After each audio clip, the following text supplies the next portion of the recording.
ತನದ ಸತ್ಯ ಧರ್ಮದ ನಿಷ್ಠೆಯನ್ನ ಮೆಚ್ಚಿ ನೇತ್ರಾವತಿಯ ತಟವನ್ನ ಪಾವನಗೊಳಿಸಿ ಮಹಾಮಹಿಮ ಮಂಜುನಾಥ ಸ್ವಾಮಿ ನೆಲೆಯಾದ ಪುಣ್ಯಸ್ಥಳ ಶ್ರೀ ಕ್ಷೇತ್ರ ಧರ್ಮಸ್ಥಳ.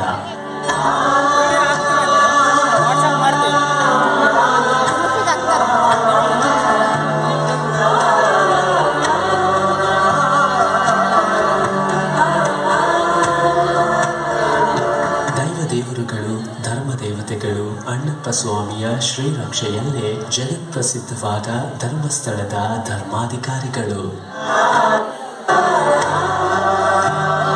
ನವೆಂಬರ್ 25, 1948 ಆ ದಿನ ಕ್ಷೇತ್ರದ ಆಗಿನ ಧರ್ಮಾಧಿಕಾರಿಗಳಾಗಿದ್ದ ಕೀರ್ತಿಶೇಷ ಪೂಜ್ಯ ರತ್ನವರ್ಮ ಹೆಗಡೆಯವರು ಮಾತೃಶ್ರೀ ರತ್ನಮ್ಮನವರ ಜ್ಯೇಷ್ಠ ಪುತ್ರನಾಗಿ ಜನ್ಮವೆತ್ತಿದ ಅವರು ಲಕ್ಷಾಂತರ ಅಭಿಮಾನಿಗಳ ಹೃದಯ ಸಿಂಹಾಸನದ ದೇವೇಂದ್ರ, ಧರ್ಮಸ್ಥಳದ ವೀರೇಂದ್ರ, ಪರಮ ಪೂಜ್ಯ ಡಾಕ್ಟರ್ ಡಿ ವೀರೇಂದ್ರ ಹೆಗಡೆಯವರು ಎಲ್ಲರ ಪ್ರೀತಿಯ ಕಾವಂದರು.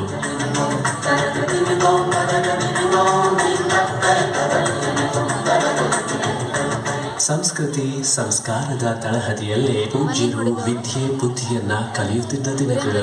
ಆವತ್ತು 1968ನೇ ಇಸವಿ ಅಕ್ಟೋಬರ್ 24 ಧರ್ಮಸ್ಥಳದ ಪರಂಪರೆಯಲ್ಲಿ ಕರ್ನಾಟಕದ ಇತಿಹಾಸದ ಪುಟಗಳಲ್ಲಿನ ಸುವರ್ಣ ಅಧ್ಯಾಯಗಳ ಆರಂಭಕ್ಕೆ ಮುನ್ನುಡಿಯಿಟ್ಟಿತ್ತು.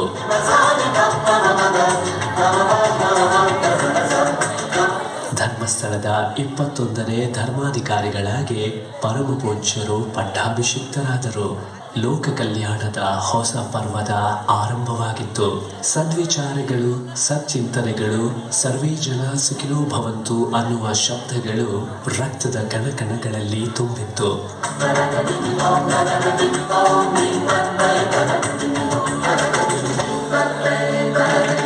ಆ ದಿನಗಳಲ್ಲಿ ಯಾರೂ ಊಹಿಸಲಾಗದಂತಹ ಕಲ್ಪನೆಗಳು, ಯೋಚನೆಗಳು ಅವರ ಮನಪಟಲದಲ್ಲಿ ಚಿಗುರೊಡೆದಿದ್ದವು.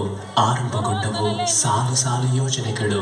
ಶ್ರದ್ಧಾ ಭಕ್ತಿಯೊಂದಿಗೆ ಸ್ವಚ್ಛ ಸುಂದರ ಧರ್ಮಸ್ಥಳದ ಕಲ್ಪನೆಗಳು ಸಾಕ್ಷಾತ್ಕಾರವಾದವು, ನಿರ್ಮಾಣಗೊಳ್ಳತೊಡಗಿದವು. ಬರುವ ಭಕ್ತರಿಗೆ ನಿರಂತರ ಅನ್ನದಾನಕ್ಕಾಗಿ ಅನ್ನಪೂರ್ಣ ಛತ್ರ, ಒಂದರ ಮೇಲೊಂದು ವಸತಿ ಗೃಹಗಳು. ಇತಿಹಾಸವನ್ನು ಮುಂದಿನ ಪೀಳಿಗೆಗೆ ನೆನಪಿಸಲು ಅತ್ಯಮೂಲ್ಯ ವಸ್ತುಗಳಿಂದ ಸಂಗ್ರಹಿತವಾದ ಮಂಜೂಷಾ ವಸ್ತು ಸಂಗ್ರಹಾಲಯ, ಕಾರು ಸಂಗ್ರಹಾಲಯ, ಹಿಂದೂ ಜೈನ ಧರ್ಮದ ಸಂಗಮವಾಗಿ ಬಾಹುಬಲಿ ಮಹಾಸ್ವಾಮಿಯ ಪ್ರತಿಷ್ಠಾಪನೆ, ಅನ್ನದಾನ, ವಿದ್ಯಾದಾನ, ಔಷಧಿ ದಾನ, ಅಭಯದಾನದಂತಹ ಚತುರ್ವಿಧ ದಾನಗಳ ಪರಂಪರೆಯನ್ನು ಇನ್ನಷ್ಟು ಎತ್ತರಕ್ಕೆ ಬೆಳೆಸಲು ಆರಂಭಗೊಂಡವು ಅದೆಷ್ಟೋ ಸಂಸ್ಥೆಗಳು. SDM ನಾಮಾಂಕಿತದಲ್ಲಿ ಪ್ರೈಮರಿಯಿಂದ ಮೆಡಿಕಲ್ ಇಂಜಿನಿಯರಿಂಗ್ ವರೆಗೆ ರಾಜ್ಯದ ನಾನಾ ಕಡೆಗಳಲ್ಲಿ ಶಿಕ್ಷಣ ಸಂಸ್ಥೆಗಳು, ಕಣ್ಣು, ದಂತ, ಆಯುರ್ವೇದ, ನ್ಯಾಚುರೋಪತಿ ಹೀಗೆ ಹಲವಾರು ಆಸ್ಪತ್ರೆಗಳು, ಸಂಚಾರಿ ಆಸ್ಪತ್ರೆ, ನಿರುದ್ಯೋಗಿಗಳನ್ನ ವೃತ್ತಿಪರರನ್ನಾಗಿಸಲು ರೂಟ್ ಸೆಟ್ ನಂತಹ ಸಂಸ್ಥೆಗಳು, ದುಶ್ಚಟಗಳಿಗೆ ದಾಸರಾಗಿರುವವರನ್ನ ಅದರಿಂದ ಮುಕ್ತಿಗೊಳಿಸಲು ಮಧ್ಯವರ್ಜನ ಶಿಬಿರಗಳು, ಜನಜಾಗೃತಿ ಅಭಿಯಾನಗಳು, ಹಳ್ಳಿಗಳ ಜನ ಒಗ್ಗಟ್ಟಾಗಿ ಆರ್ಥಿಕ ಸಬಲತೆಯನ್ನ ಕಾಣಲು ಗ್ರಾಮಾಭಿವೃದ್ಧಿ ಯೋಜನೆ, ಮಹಿಳೆಯರ ಸ್ವಾವಲಂಬನೆಗಾಗಿ ಸಿರಿ ಗ್ರಾಮೋದ್ಯೋಗ, ಧರ್ಮೋತ್ಥಾನ ಟ್ರಸ್ಟ್ ಮೂಲಕ ನಾಡಿನ ಅದೆಷ್ಟೋ ದೈವ ದೇಗುಲಗಳ ಜೀರ್ಣೋದ್ಧಾರಗಳು, ಸರಳ ಸುಂದರ ಮದುವೆಯ ಸಾಮೂಹಿಕ ವಿವಾಹ ಕಾರ್ಯಕ್ರಮಗಳು, ಸರ್ವಧರ್ಮದ ಸಾಹಿತ್ಯ ಸಮ್ಮೇಳನಗಳು, ಕಲೆ, ಸಾಹಿತ್ಯ, ಸಂಸ್ಕೃತಿ, ಆಚಾರ, ವಿಚಾರ ಹೀಗೆ ಎಲ್ಲ ಕ್ಷೇತ್ರಗಳಿಗೂ ಪೂಜ್ಯರು ನೀಡಿರುವ ಕೊಡುಗೆಗಳು ಅತ್ಯಪೂರ್ವವಾದದ್ದು.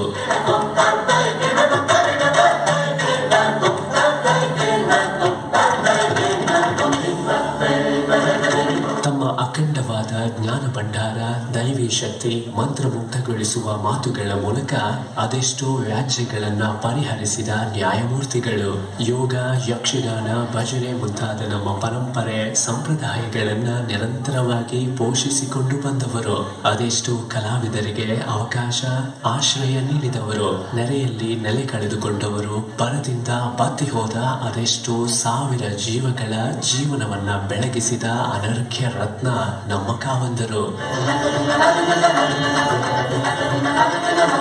ಪೂಜ್ಯರ ಸಾಧನೆಗಳು, ಮಾಡಿದ ಜನಪರ ಯೋಜನೆಗಳನ್ನ ಮಾತುಗಳಲ್ಲೇ ಅಥವಾ ಅಕ್ಷರಗಳಲ್ಲೇ ಹಿಡಿದಿಡಲು ಸಾಧ್ಯವಿಲ್ಲ. ಅದು ಎಣಿಕೆಗೆ ನಿಲುಕದ್ದು. ಪೂಜ್ಯರ ಸಾಧನೆಯ ಹಾದಿಯಲ್ಲಿ ಸದಾಕಾಲ ಅವರಿಗೆ ಸ್ಫೂರ್ತಿಯಾಗಿ ನಿಂತವರು ಅವರ ಧರ್ಮಪತ್ನಿ ಮಾತೃಶ್ರೀ ಹೇಮಾವತಿ ಹೆಗ್ಗಡೆಯವರು. ಅದೆಷ್ಟೋ ಪ್ರಶಸ್ತಿ, ಗೌರವಗಳು ಪರಮಪೂಜ್ಯ ಡಾಕ್ಟರ್ ಡಿ ವೀರೇಂದ್ರ ಹೆಗ್ಗಡೆಯವರ ಮುಕುಟವನ್ನು ಅಲಂಕರಿಸಿವೆ. ಭಾರತದ 2ನೆಯ ಅತ್ಯುನ್ನತ ನಾಗರಿಕ ಪ್ರಶಸ್ತಿ ಪದ್ಮವಿಭೂಷಣ, ಕರ್ನಾಟಕದ ಪರಮೋಚ್ಚ ಪ್ರಶಸ್ತಿ ಕರ್ನಾಟಕ ರತ್ನ, ಭಾರತದ ರಾಷ್ಟ್ರಪತಿಗಳಿಂದ ರಾಜಶ್ರೀ ಬಿರುದು, ವರ್ಷದ ಕನ್ನಡಿಗ, ಗೌರವ ಡಾಕ್ಟರೇಟ್, ಅದೆಷ್ಟೋ ವಿದೇಶಿ ಸಂಸ್ಥೆಗಳು ಹೆಗ್ಗಡೆಯವರನ್ನ ವಿವಿಧ ಪ್ರಶಸ್ತಿ ಪುರಸ್ಕಾರಗಳ ಮೂಲಕ ಗೌರವಿಸಿವೆ. ಅವರ ವ್ಯಕ್ತಿತ್ವ, ಬದುಕಿನ ರೀತಿ ಇದರ ಬಗ್ಗೆ ತಿಳಿಸಿದ್ರೆ ತಾನೆ ನಿನಗೆ ಇಲ್ಲಿ ಆಚಾರ ವಿಚಾರ ಎಲ್ಲ ತಿಳಿಯೋದು. ಧರ್ಮಸ್ಥಳ ಅಂದ್ರೆ ಅಂತಿಂತ ಕ್ಷೇತ್ರ ಅಲ್ಲ ಮಗ. ತಲೆತಲಾಂತರದಿಂದ ಚತುರ್ವಿಧ ದಾನ ಪರಂಪರೆಯನ್ನ ಈ ನಾಡಿಗೆ ಪಸರಿಸಿದ ಧರ್ಮ ಹೊತ್ತ ನಾಡು, ಪುಣ್ಯ ಹೊತ್ತ ಬೀಡು. ಅಲ್ಲಿ ನೆಲೆಸಿರುವ ಸಾಕ್ಷಾತ್ ಮಂಜುನಾಥ ಬೇರೆ ಅಲ್ಲ, ಅಲ್ಲಿನ ಧರ್ಮಾಧಿಕಾರಿಗಳಾದ ಪೂಜ್ಯ ಕಾವಂದ್ರು ಬೇರೆ ಅಲ್ಲ. ಧರ್ಮಸ್ಥಳ ಅಂದ್ರೆ ಇದೇ ನೋಡು. ಧರ್ಮಸ್ಥಳ ಅಂದ್ರೆ ಆ ನನ್ನಪ್ಪ ಮಂಜುನಾಥ ನೆಲೆಸಿದ ಧರ್ಮಕ್ಷೇತ್ರದ ಬಗ್ಗೆ ಎಷ್ಟು ಹೇಳಿದ್ರು ಮುಗಿಯೋದಿಲ್ಲ ಬಿಡು. ಯಾಕಂದ್ರೆ ಶಿವ ಪಾರ್ವತಿ ಬೇರೆ ಅಲ್ಲ, ಧರ್ಮಸ್ಥಳದ ಹೆಗ್ಗಡೆ ದಂಪತಿಗಳು ಬೇರೆ ಅಲ್ಲ. ಸಾಕ್ಷಾತ್ ಶಿವ ಪಾರ್ವತಿಯ ಪ್ರತಿರೂಪವೇ ಪೂಜ್ಯ ಕಾವಂತರ ದಂಪತಿಗಳು. ಅವರ ಕನಸಿನ ಕೂಸಾದ ಗ್ರಾಮಾಭಿವೃದ್ಧಿ ಯೋಜನೆಯ ಬಗ್ಗೆ ಅಧ್ಯಯನ ಮಾಡ್ತೀನಿ ಅಂತ ಹೇಳ್ತೀಯಲ್ಲ, ಅದೊಂದು ಮಹಾಸಾಗರ. ಆ ಸಾಗರದಂತಹ ಯೋಜನೆಯ ಬಗ್ಗೆ ನಿನಗೇನು ಗೊತ್ತು? ಅಯ್ಯೋ ತಾತ, ನಾನು USA ನಲ್ಲಿ ಇರ್ಬೇಕಾದ್ರೆ SKDI ಸೋಷಿಯಲ್ ಮೀಡಿಯಾ ವೆಬ್ಸೈಟ್ಗಳಲ್ಲಿ ಅಲ್ಪ ಸ್ವಲ್ಪ ತಿಳ್ಕೊಂಡಿದ್ದೇನೆ. ಒಂದಂತೂ ಗೊತ್ತಾಯ್ತು, ನನಗಿಂತ ಚೆನ್ನಾಗಿ ನಿನಗೆ ಗೊತ್ತು ಅಂತ. ಎಲ್ಲ ಹೇಳುವಾಗಿದ್ರೆ ಮಗನೇ, ನೀನು ತಟ್ಟೆಲಿರೋ ಅನ್ನ ಮಾತ್ರ ನೋಡಿದೀಯೇ ಹೊರತು ಬೆಳೆದ ಭತ್ತನ, ಅದನ್ನ ಬೆಳೆಯುವ ಕಷ್ಟನ ಎಂದಾದ್ರೂ ನೋಡಿದೀಯೇನು? ಧರ್ಮಸ್ಥಳ ಗ್ರಾಮಾಭಿವೃದ್ಧಿ ಯೋಜನೆ ಅಂದ್ರೆ ಏನಂತ ತಿಳಿದೆಯೋ? ಕುಗ್ರಾಮ ಆಗಿದ್ದ ಹಳ್ಳಿಗಳ ಕೊಂಪೆಯನ್ನ ಮಾದರಿ ಗ್ರಾಮವನ್ನಾಗಿಸಿದ ಮಹಾನ್ ಸಂಸ್ಥೆ ಕಣಪ್ಪ. ಅದು ಎಲ್ಲ ಸಂಸ್ಥೆಗಳ ಹಾಗೆ ಯಾವುದೋ ಒಂದು ಸಂಸ್ಥೆ ಅಲ್ಲ. ಎಷ್ಟೋ ಗ್ರಾಮಗಳ ಅಭಿವೃದ್ಧಿಗೆ, ಅಲ್ಲಿನ ಜನರ ಸರ್ವತೋಮುಖ ಬೆಳವಣಿಗೆಗೆ ಮೂಲ ಕಾರಣ, ಪ್ರೇರಣೆಯೇ 80ರ ದಶಕದಲ್ಲಿ ಪ್ರಾರಂಭವಾದ ಗ್ರಾಮಾಭಿವೃದ್ಧಿ ಯೋಜನೆ ಕಣಪ್ಪ. ಎಂತ ಯೋಜನೆ 80ರ ದಶಕದಲ್ಲಿ ಪ್ರಾರಂಭ ಆಯ್ತಾ? ಓ ಮೈ ಗಾಡ್. ಹೌದು ಮಗನೇ, ನಿನಗೆ ಅವರಿವರು ವಿಚಾರ ಯಾಕೆ? ನನ್ನ ಜೀವನದ ಕಥೆಯನ್ನು ಹೇಳ್ತೇನೆ ಕೇಳು. 80ರ ದಶಕದಲ್ಲಿ ನಮಗೆ ತುತ್ತು ತಿನ್ನು ಬಡತನ. ಕೃಷಿ ಭೂಮಿ ನಮ್ಮಲ್ಲಿದ್ರೂ ಕೂಡ ಆ ಭೂಮಿಯಲ್ಲಿ ಬೆಳೆ ಬೆಳೆಯೋಕ್ಕಾಗದೆ ಅದನ್ನ